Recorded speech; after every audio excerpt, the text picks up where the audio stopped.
안녕하세요. 축구 전문 기자 한준입니다. 토트넘 스퍼가 7월 1일 첫 소식으로 브라질 국가대표 공격수 히샬리송과의 계약을 발표했습니다. 2022년 여름 이적 시장 벌써 네 번째 공식 영입 발표인데요. 콘테 감독이 지난 2021-2022 시즌을 마치면서 구단과의 면담에서 요구했던 최소한 6명의 영입까지 이제 2명밖에 남지 않았을 정도로 빠르게 영입이 이루어지고 있습니다. 물론 이 4명의 영입 중에는 골키퍼도 포함되어 있기 때문에 후보 골키퍼를 데려온 것을 뺀다면 아직은 최소한 3명 정도를 더 데려와야지 1군 스쿼트, 필드 플레이어의 전력을 강화할 수 있는 상황인데요. 곧바로 5호, 6호 영입도 이어질 수 있다는 영국 현지 언론의 보도가 나오고 있습니다. 히샬리송 영입에 이어서 어떤 선수가 토트넘의 5호 영입 선수가 될 것인지 최신 소식 지금부터 총정리해드리겠습니다. 토트넘 스퍼가 벌써 4명의 영입을 발표했습니다. 인테르 밀란과 계약이 끝난 크로아티아 대표팀의 왼쪽 윙어이자 전천후 윙백 이반 페리시치를 첫 번째 영입 선수로 확정했고요. 사우스햄튼과 계약이 끝난 잉글랜드 국가대표 베테랑 골키퍼 프레이저 포스터가 역시나 자유계약으로 2호 영입으로 합류했습니다. 그리고 이적료를 쓴 첫 번째 영입 선수는 수비형 미드필더, 중앙 미드필더로 브라이튼 앤 호브 알비온 돌풍의 핵심이었던 이브 비스마 선수가 왔고요. 그리고 나서 한 2주 가까이 조금은 진척이 없었다가 기나긴 협상과 경쟁 끝에 에버튼 공격수 히샬리송을 6천만 파운드 총액 이적료 약 942억 원이라는 큰 돈을 투자해서 데려왔습니다.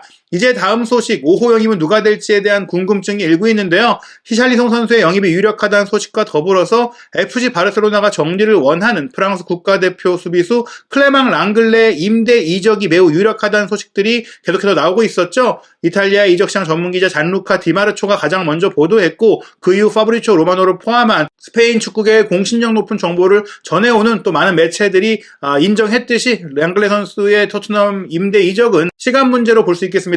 영국의 런던 지역 전문 매체 지역신문인 이브닝 스탠다드 역시 랑글레가 곧 발표될 것이다. 합의가 거의 다 이루어졌다. 임대로 오게 될 것이다. 이제 단계를 밟고 있다. 이런 보도를 해놨기 때문에 5호 영입이 되지 않을까 생각할 수 있겠는데요.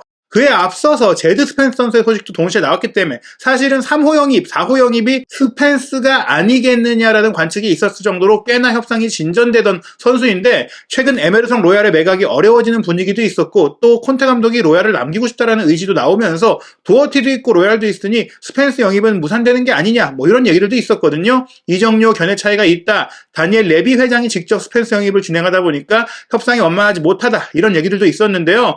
영국의 프리미어리그 주간 방송사이자 역시 공신력이 높다라고 할 수 있는 스카이 스포츠가 6월 30일 영국 현지 시간으로 소개한 보도에 따르면 토트넘이 스펜스 영입 협상을 거의 마쳐간다, 마무리 단계에 있다라고 하면서 미들즈브러 측과 진전된 협상을 가졌다라고 알렸습니다. 완전 합의가 근접했으며 주말 중에 그 합의가 이루어지고 다음 주 초면은 발표가 나올 수 있다 이런 얘기들이 나오고 있는데요.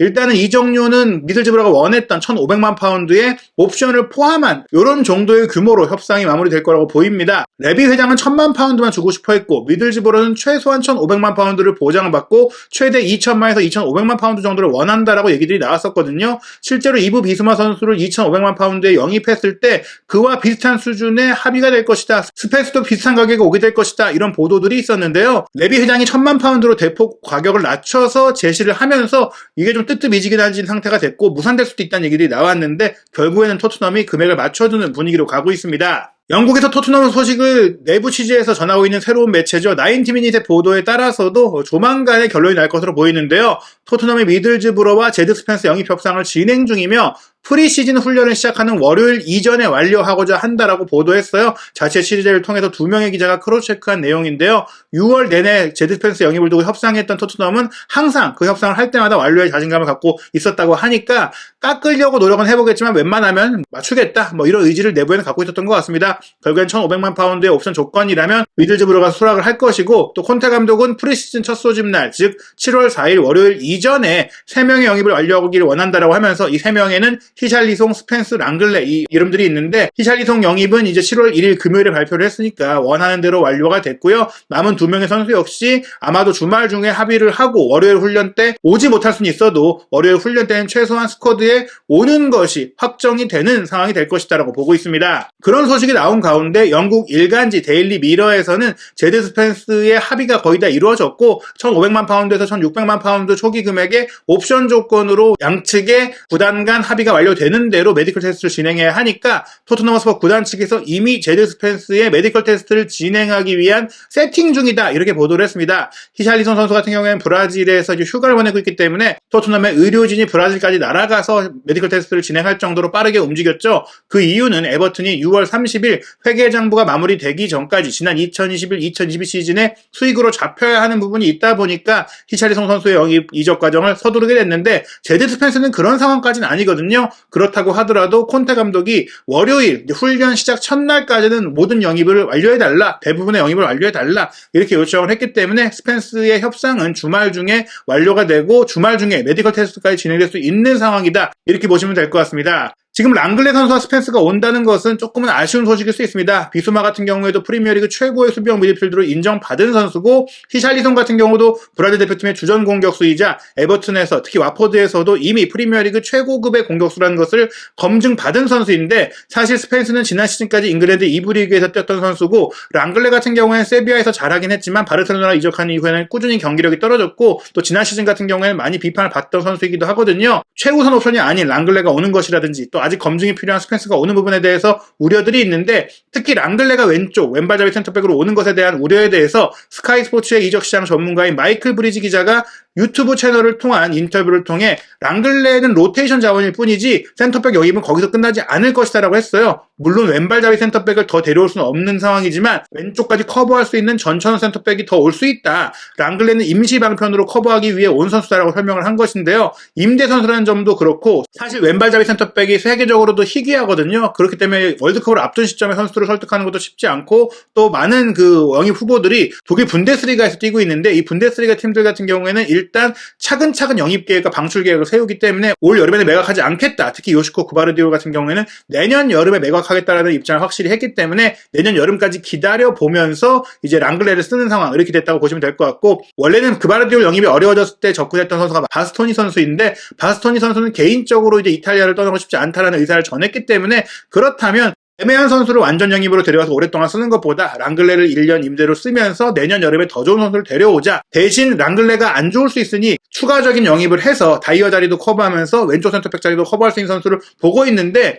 그 선수로 유력한 선수가 바로 저희가 여러 차례 영상을 통해 소개해드린 토리노의 브라질 센터백 브레머 선수입니다. 이 선수가 2021-2022 시즌 이탈리아 세리에 A 최우수 수비수로 선정됐던 선수인데, 오른발잡이지만 공을 운반하고 올라갈 수 있는 능력이 있고, 또 빠르고 점투적인 수비력, 크리스티안 로메로를 연상케 하는 능력을 갖고 있는데, 로메로가 오른쪽에 선다면은 브레머는 왼쪽에 서도 좋은 편안한 플레이를 펼칠 수 있기 때문에 이 선수가 다이어의 자리도 커버하면서 랑글레, 데이비스와 함께 왼쪽 센터백 자리도 볼 수 있기 때문에 이 선수가 거론되고 있습니다. 사실 브레머 선수 같은 경우에 이탈리아 시민권 취득을 1년만 더 이탈리아에 머무를 경우에는 할 수 있기 때문에 이탈리아 리그 잔류가 유력하다, 인테르 밀란으로 가게 될 것이다, 이런 얘기들이 있는데, 인테르 밀란이 브레머의 원소팀인 토리노가 원하는 수준의 이적료를 제시하지 못하고 있다 보니까 지금 토리노 입장에서는 브레머를 가장 비싼 가격에 팔고 싶어 하는 상황이거든요. 그래서 토리노의 테크니컬 디렉터인 다비데 바냐티가 지금 런던으로 와 있어요. 다비데 바냐티가 런던에서 첼시, 토트넘과 협상하고 있다고 하는데, 아스널도 브레머를 원한다는 얘기가 있었지만 브레머가 확고하게 다음 시즌을 챔피언스리그에서 뛰고 싶다, 챔피언스리그에 나가는 팀으로만 가고 싶다라고 하면서 아스널은 뭐 경쟁할 수 없는 상황이 됐고요. 실제로 이제 브레머 선수가 최근에 플로우 스포츠 클럽과의 인터뷰를 통해서 내가 어느 팀에 갈 것 같냐고 이런 질문을 받았을 때 나의 에이전트와 얘기를 했지만 다음 시즌에 대한 진로 아직 결정은 안 됐고 얘기 중이고, 이탈리아에 남아서 더 뛸지 아니면 외국으로 나가게 될지에 대해서, 해외에 나가야 될지에 대해서는 이제 아직 결정이 안 됐다라고 하는 말을 통해서 인테르 밀란이 최우선 옵션은 아니다라고 얘기를 했어요. 무조건 인테르로 간다는 게 나의 입장은 아니다. 지난 1월 달에 브레머와 인테르 밀란이 구두 합의를 했다는 얘기들도 있었지만 어디까지나 그것은 구두 합의이기 때문에 구속력이 없고 그때와 지금의 상황이 많이 달라졌기 때문인데요. 일단은 확실하게 챔피언스리그에 나가서 더 성장하고 싶다는 의지를 보였고, 빠르면 며칠 안에, 뭐 늦어도 몇 주 안에 결정이 날 것이다라는 말을 통해서 조만간에 브레머가 거취를 결정할 거라고 하거든요. 첼시도 브레머를 원하긴 하지만 첼시는 지금 나폴리의 쿨리발리와도 연결되고 있고, 세비야의 줄쿤데 이야기도 있었고, 꽤 많은 선수, 꽤 많이 비싼 선수들과도 얘기가 되고 있기 때문에 그 선수들이 안 될 경우에 대안이 아니냐, 브레머는 결국에는 두 번째 옵션이 아니냐라고 볼 수 있거든요. 그런 점에서 가장 적극적인 팀은 토트넘이라고 할 수 있으니까, 랑글레가 온다고 하더라도 브레머가 함께 온다면 토트넘의 수비 라인을 확실하게 두텁고 강한 라인업을 구축할 수 있겠다라고 볼 수 있겠습니다. 게다가 CBS의 벤 제이콥스 기자의 최신 정보에 따르면 토트넘이 최근 파리 생제르맹과 강하게 연결되고 있는 밀란 슈크리니아르에 대해서도 포기하지 않았다라고 나오고 있어요. 슈크리니아르에 대해서는 사실 계속해서 토트넘이 원했던 선수고 콘테 감독이 부임하기 전에도 협상을 했던 선수이기 때문에 이 선수 역시 아직은 레이더망에 있고, 여기에 랑글레, 에스투피냔 얘기를 했는데, 랑글레 같은 경우는 이미 많이 얘기를 드렸고, 또 벤 제이콥스 역시 이 세 명의 이름 중에서는 랑글레가 가장 유력한 상황이다라고 얘기를 했는데, 에스투피냔은 왼쪽 풀백 선수입니다. 왼쪽 윙백도 되고 에콰도르 대표 선수로서 공격력이 좋은 왼쪽 자원이거든요.